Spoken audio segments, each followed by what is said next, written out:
आर्या आणि हरवलेल्या शहनाईचे गुपित. Arya and the secret of the lost shehnai. आज आर्याच्या गुप्तावाड्यामध्ये गणपती उत्सवाची धामधूम होती, पण सकाळपासून तो चिंतेत होता. काय झाले आर्या? डोरेमॉनने विचारले. डोरेमॉन, आज संध्याकाळी उस्ताद गोविंद त्यांची खास शहनाई वाजवणार होते, पण ती शहनाई त्यांना मिळत नाहीये, आर्याने काळजीने सांगितले. उत्सवासाठी ती खूप महत्वाची आहे. डोरेमॉनच्या घंटा वाजू लागल्या. काळजी करू नकोस, माझ्याकडे एक खास गोष्ट आहे. त्याने खिशातून एक चमचमणारी लहानशी दुर्बीण बाहेर काढली. हे आहे अदृश्य वस्तू शोधक यंत्र, इन्व्हिजिबल ऑब्जेक्ट फाइंडर, डोरेमॉन म्हणाला. याने शहनाईच्या शेवटच्या वाद्यनादाचा माग घेता येईल.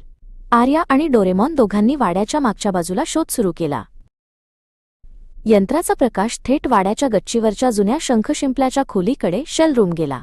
शहनाईची शेवटची जागा इथे आहे, आर्याने आश्चर्याने ओरडला. गच्चीवर पोहोचल्यावर त्यांना एक गोंडस खेळकर माकड दिसले. त्याने शहनाईची नळी पकडली होती आणि तो त्याचा उपयोग शंख शिंपल्याचे ढिगारे हलवण्यासाठी करत होता. अरे वा, डोरेमॉन हसला. याने तर शहनाईला फक्त आपले खेळणे बनवले आहे. डोरेमॉनने खिशातून एक केळी फेकणारी पिस्तूल, बनाना शूटर गन काढली.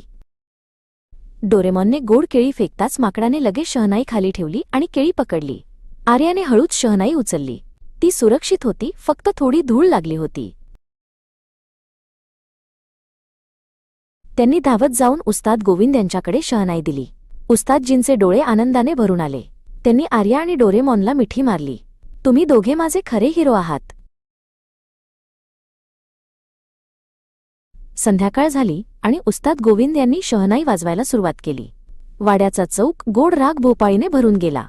आर्या आणि डोरेमॉन आनंदाने टाळ्या वाजवत होते. उत्सवाचा उत्साह वाढत होता.